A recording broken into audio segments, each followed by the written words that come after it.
Hi guys, this is Laurie. And this is Bryony. And today we're going to get back to one of your questions, which is... what ways are there to add progressive overload? And we have 5 top tips for you guys. The most obvious one as well is load. So adding some form of load. So say for instance, you're doing a barbell squat. One week you're doing 45 kilos. Well, the next week you're going to try and bump up by 2.5, 5 kilos, depending on where you're at. So super easy, load first. Point number 2.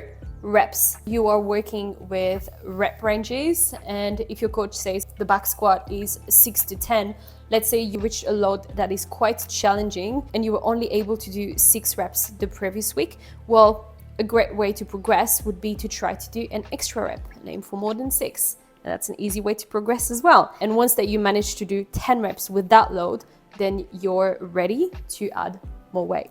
Boom. Point number 3, we have adding sets. So if you've got 2 sets, now you're going to try and do 3. You're adding a little bit more volume to that particular muscle group, and you're able to actually advance in some shape or form, if not by load reps, the next one sets.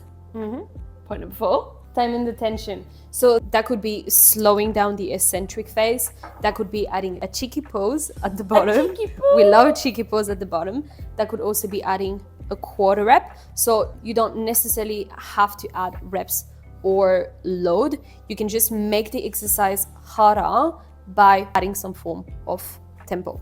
Exactly. Point number 5, technique. So we know when the load gets heavier that a lot of the time the technique can kind of go to shit.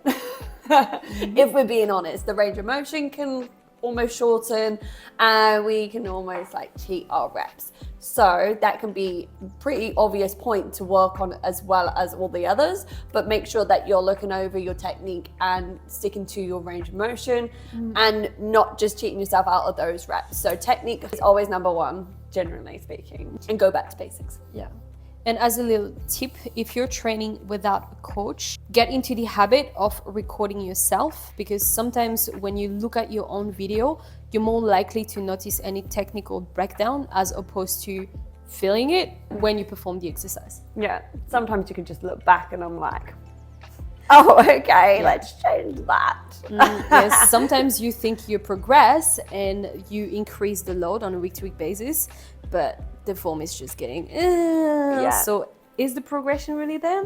Exactly. Or your range of motion is shortened, or you're speeding up, so the tempo's now gone.